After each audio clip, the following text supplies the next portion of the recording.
Arthur Bishop is one of the top hitmen of a secret organization. He calls himself a mechanic because he solves problems for people who need to get rid of enemies discreetly. But when he has to eliminate his mentor and best friend, the guy's son enters his life, and from there his work takes an unexpected turn. Hey buddy, how's it going? The Mechanic is a 2011 film starring Jason Statham doing what he does best, shooting, fighting and blowing things up. But here, unlike other films, the guy only does it as a plan B. He needs to send people to find out if there's bread in heaven with extra caution. But of course, this isn't always easy, especially after he has to eliminate his best friend and sort of become a babysitter for his son. Yeah, stick around because this recap is pretty interesting. It all starts in Colombia with a powerful guy named Jorge. He lands in a private plane, has a bunch of guards, and is escorted to a luxurious mansion. But when the guy decides to swim in his mega pool, he sees one of his very expensive watches at the bottom. He dives to grab it, and is surprised by someone in diving gear. That person is none other than Arthur Bishop, a badass hitman who sends people from Americanas in super planned ways, usually making it look like an accident. He drowns the guy and manages to do it with the place full of guards.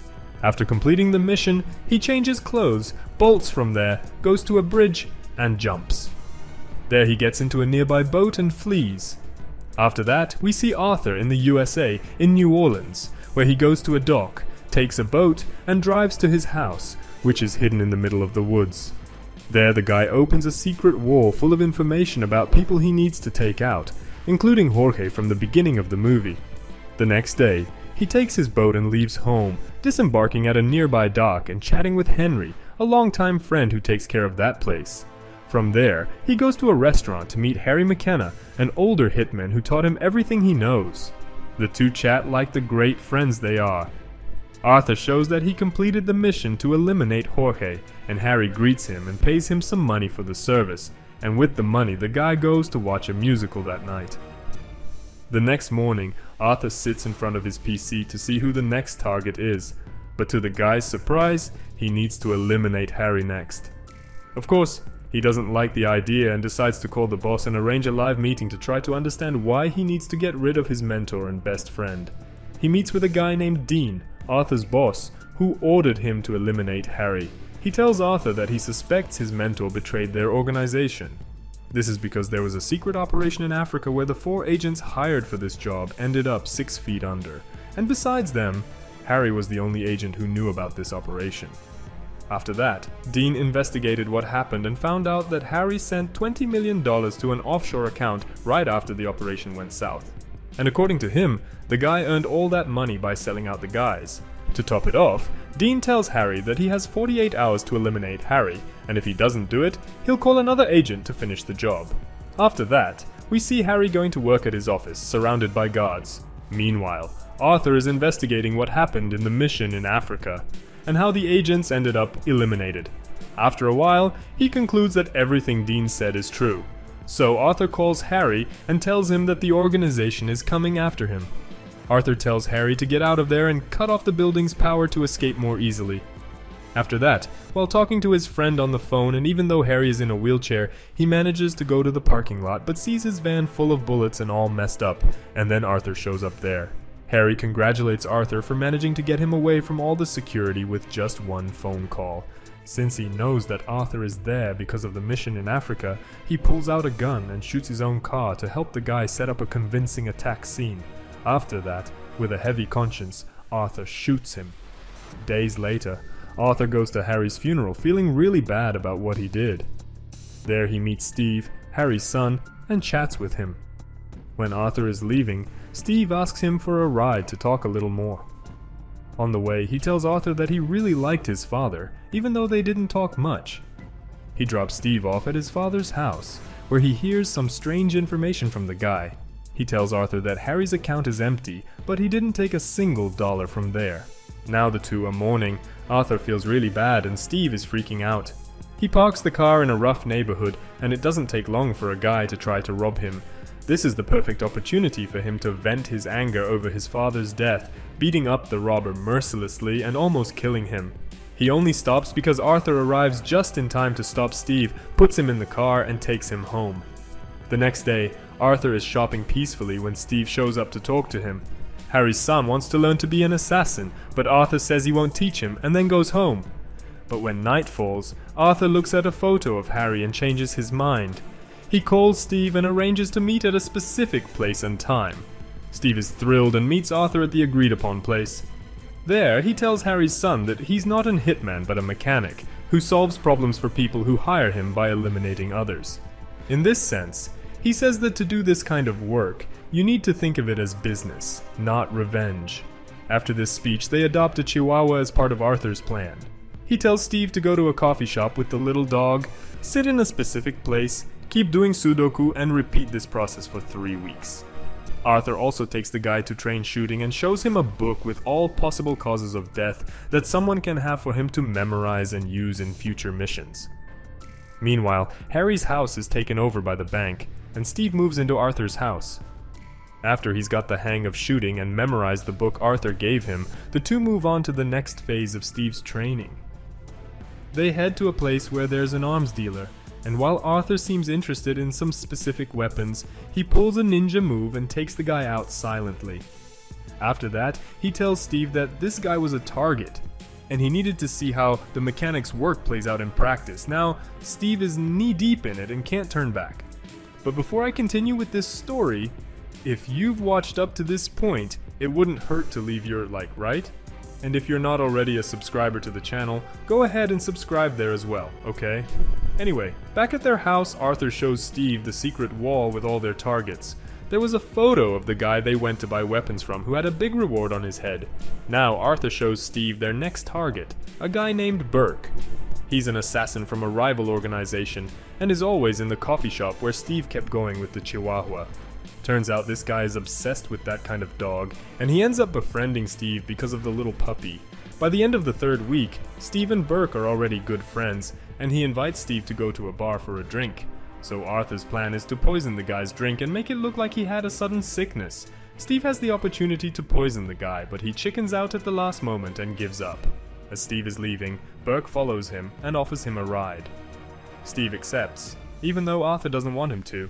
But before that, Burke decides to stop by his house and show Steve around. There, Arthur's apprentice gathers courage and tries to take out the target by strangling him, but the guy is much bigger and it doesn't work out. Then they get into a physical fight, and Steve finishes the job after a lot of effort. Arthur is pissed that Steve didn't eliminate the guy according to the plan. But since the mission was completed, they're still going to get paid. So, the next day, Arthur goes to pick up the money from this job at the airport and finds a phone with a number along with it. He calls and Dean answers, sending details of the next mission. Basically, Arthur needs to eliminate the leader of a religious sect as soon as possible. Then he returns home and starts planning the mission with Steve. The two are going to take out the guy by giving him an overdose of adrenaline. For this, they go to Chicago, where the guy will stay in a super fancy hotel. There, they start preparing for the mission, installing cameras in the target's room without anyone noticing. After that, they keep an eye on the guy and note down all his movements. Using the ventilation and the elevator shaft, Arthur and Steve manage to reach the target's room, which is empty, and install a mic there.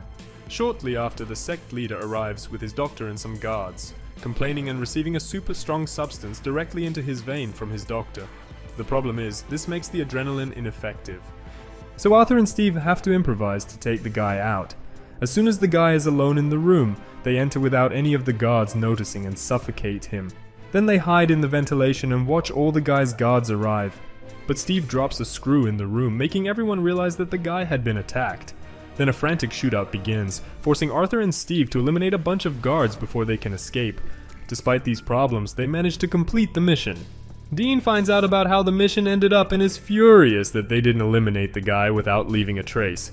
They split up to avoid suspicion, and Arthur goes to the airport to catch a flight back home, but there he sees one of the guys who supposedly died in the Africa mission hanging around. Shocked, Arthur decides to follow him onto a bus, where he corners the guy and demands to know what happened. With no way out, this guy confesses that Dean paid him a lot of money to eliminate his colleagues on that mission and pretend they had been caught. Since Harry found out about this whole mess, Dean didn't want him to tell anyone, so the guy set up Arthur's mentor, making the apprentice believe that the guy sold out the organization for money. Arthur is furious with Dean and gets into a brutal fight with this guy on the bus, After a lot of effort, he manages to eliminate the traitor. Arthur arrives at the dock to pick up his boat and go home, but he sees that Henry, who takes care of the place, isn't there. Soon a car full of Dean's henchmen shows up, but Arthur manages to take them all out ninja style. He sees that Henry went to find out if there's bread in heaven and calls Dean saying he knows the whole truth and he's going to get him. Then he calls Steve, who's being held hostage at their house. Arthur tells Steve that there's a gun on the couch he's sitting on. Steve manages to grab it stealthily and take out everyone who was there. Arthur comes home, instructs Steve to grab some boxes stored there, and goes to the computer to research Dean's security flaws. While Steve is packing the things Arthur asked for, he notices the gun that belonged to his father and realizes that something happened. Even so, Steve lets it go and sets off with Arthur for the mission. On the way, he asks Arthur if he ever thinks about the people he's taken out, and gets a no in response. But after talk a little more with Harry's son, he confesses that there are people he deeply regrets dispatching. They go to the house of one of Dean's security chiefs, shoot the guy, and try to get information from him about the boss's security. Since he doesn't talk, Arthur pretends to hurt one of the guy's daughters, finally getting him to spill the beans.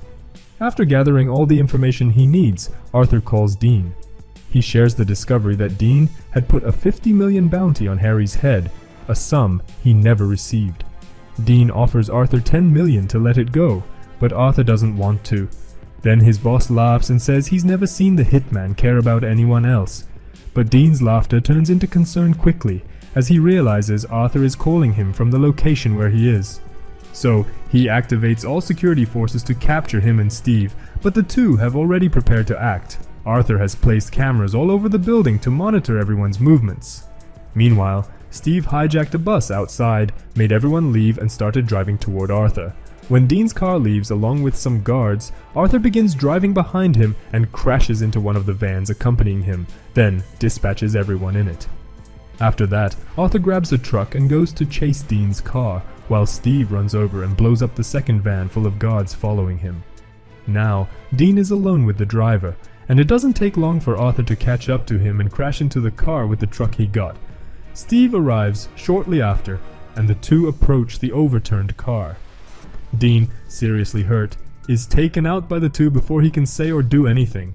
The mission is a success, and they flee the scene. Arthur tells Steve they need to disappear because Dean was a powerful guy. They get a car, and Arthur starts driving. But when Steve turns to get water, he sees that the guy has the gun that belonged to his father. Then Arthur realizes that Steve knows what happened. He stops at a gas station, and while the car is being refueled, Arthur apologizes to Steve for everything that happened. Then, discreetly, Steve removes the gas nozzle from the fuel tank and makes the liquid spill on the ground. Then he says goodbye to Arthur, who returns to the car feeling guilty about everything. And from a distance, Steve pulls out a gun and shoots at the car, blowing up everything around it. After doing this, Steve returns to Arthur's house. He stays there for a while, turns on a stereo, and then takes a car from the garage, starts it, and prepares to leave. But in the passenger seat, Steve finds a note signed by Arthur saying he's history. Then inside the house, the music stops and the stereo detonates a bomb that explodes the car and the whole place, taking Steve out.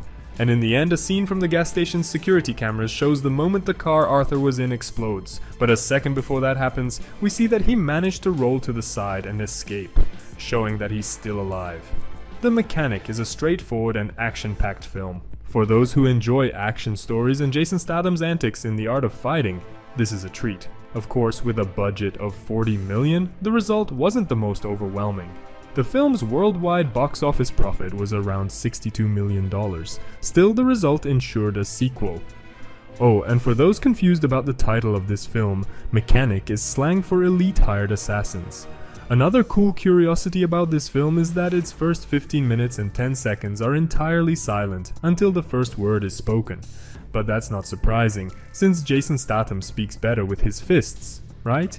By the way, throughout the film, 25 people get taken out. Anyway, that's my analysis of the film The Mechanic from 2011. I'm out. But before that, check this out. I helped you save a few hours of your time. All I ask is that you help others too. Feel embraced by me. Oh, watch this video there.